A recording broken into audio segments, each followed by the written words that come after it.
Size చిన్నది కానీ దీని ప్రైస్ ఒక నార్మల్ బైక్ సర్వీసింగ్ చేయొచ్చు. Hey guys, welcome back to my new video. So ఈరోజు అయితే మేము మళ్ళీ రామ్కోటికి అయితే పోతున్నాం.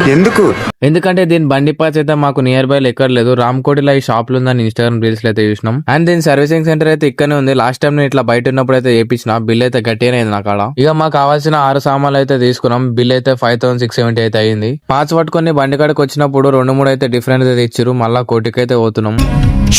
ఇక కోటికి రాగానే అయితే వాళ్ళకైతే రిటర్న్ చేసినాం. వాళ్ళైతే పైకి వెళ్ళి మళ్ళీ 600 దొబ్బిరు మాకెళ్ళి. సో ఈ షాప్ లో ఏమైనా సామాన్లు తీసుకుంటే అవి ఎక్స్చేంజ్ ఇంకా రిటర్న్ లేవంట. సో ఓనర్ రిక్వెస్ట్ చేస్తే 100 రూపీస్ అన్నారు. మళ్ళీ ఓనర్ వాళ్ళ ఫాదర్ వచ్చి నీట్ గా 600 అయితే దొబ్బారు. మాకైతే స్కూటీకి ఏ పార్ట్ వస్తుందో కూడా తెలియదు. వాళ్ళకైతే చూపించినాం. వాళ్ళైతే కావాలనేది ఇచ్చారు అనుకుంటున్నాం. ఇక స్టార్టింగ్ లో చూపించిన 1500 ప్లాస్టిక్ స్ట్రిప్ అయితే ఫిట్ చేసినాం. ఇది దాని ఫైనల్. ఇక బండికి అయితే మంచిగా వాషింగ్ కొట్టించి ఇక బయటకి అయితే తిప్పుతున్నాం. సో మీరు కూడా వేసుకోగానే ముందు అయితే దాని స్పేర్ పార్ట్స్ గురించి ఆలోచించండి. చాలా ఎక్కువ రేట్ ఉంటాయి. వీడియో నచ్చితే లైక్ ఇంకా ఫాలో అయితే వేసుకోండి. థ్యాంక్స్ ఫర్ వాచింగ్ అందరికీ. బాయ్.